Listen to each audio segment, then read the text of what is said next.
Assalamualaikum warahmatullahi wabarakatuh.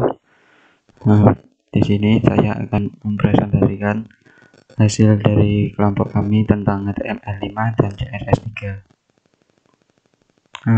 Anggota kelompok yang pertama Abidul Pakarti, yang kedua Didi Febrianto, yang ketiga Raden Muhammad Yusfi Arif.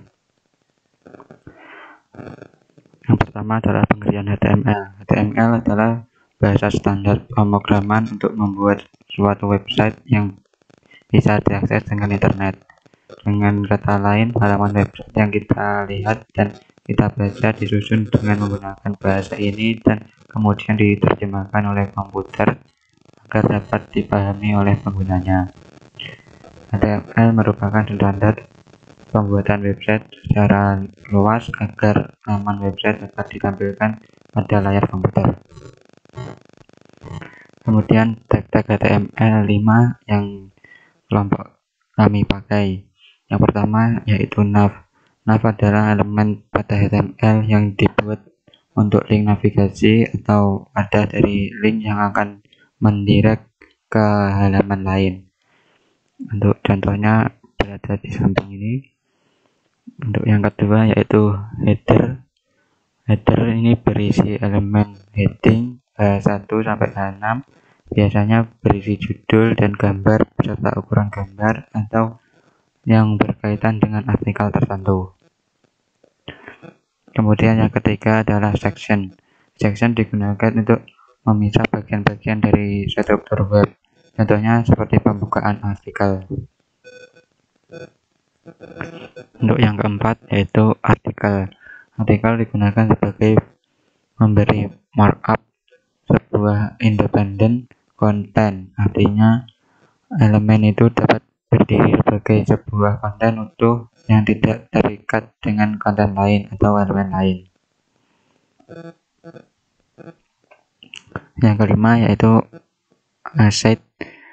Asset berguna untuk menandai bagian web yang bukan berisi konten utama tetapi memiliki kaitan dengan artikel yang saat ini ditampilkan. Untuk contohnya berada di bawahnya. Kemudian yang keenam yaitu footer. Footer merupakan sebuah catatan kaki untuk elemen yang menaunginya, contohnya seperti di atas dan seperti copyright. Berikut ini adalah desain web HTML5 dari kelompok kami.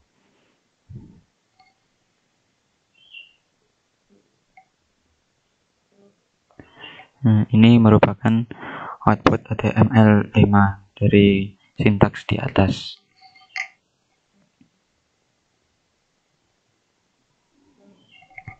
Kemudian yang kedua yaitu CSS3. CSS yaitu CSS atau Setting Style Sheet merupakan aturan untuk mengatur beberapa komponen dalam sebuah web sehingga akan lebih terstruktur dan seragam. CSS berfungsi untuk mengatur tampilan elemen yang tertulis dalam bahasa markup. Fungsi lain dari CSS yakni untuk memisah konten dari tampilan visual dalam sebuah website. Tag-tag pada CSS3 yang kelompok kami pakai, yang pertama yaitu header.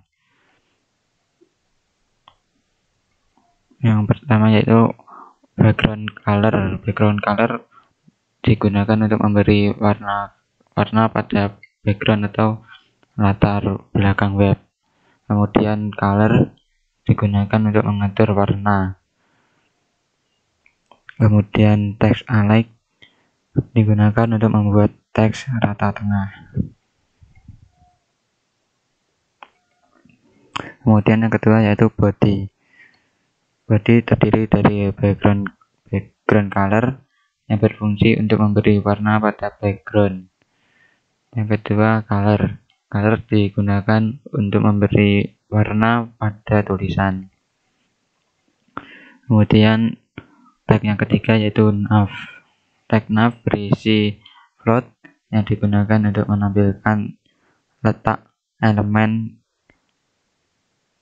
di arah kiri. Kemudian tag yang kedua yaitu list style. digunakan untuk menghilangkan leaves. Kemudian yang ketiga, margin top untuk menampilkan tepi atas. Kemudian padding untuk memberikan jarak atau spasi.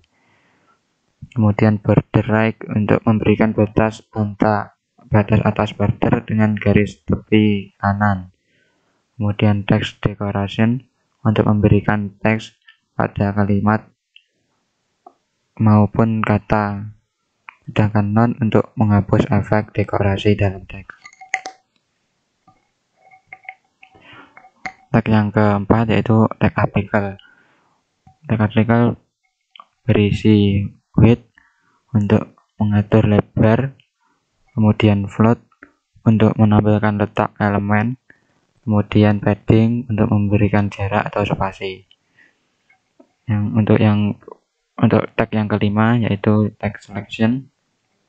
Tag selection terdiri dari float yang berguna untuk menampilkan letak elemen, kemudian background color untuk memberikan warna pada background, kemudian color digunakan untuk memberi warna pada tulisan, kemudian padding yang digunakan untuk memberi jarak atau spasi. Tag yang keenam adalah tag aside yang terdiri dari float yang digunakan untuk menampilkan letak elemen, kemudian padding untuk memberikan jarak atau spasi. Untuk tag yang ketujuh yaitu footer. Footer terdiri dari background color yang digunakan untuk memberikan warna pada background atau latar belakang pada catatan kaki. Kemudian color untuk mengatur warna pada huruf di footer. Yang ketiga yaitu clear untuk membersihkan elemen yang sebelumnya telah mengalami float.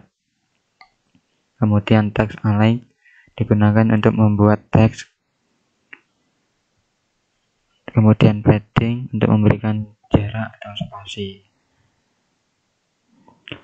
Ini merupakan sintaks untuk CSS 3.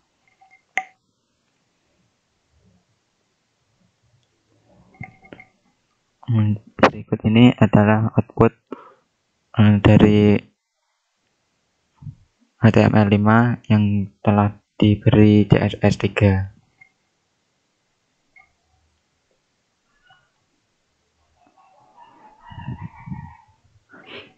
Sekian dari kelompok kami, kurang lebihnya mohon maaf. Wassalamualaikum warahmatullahi wabarakatuh.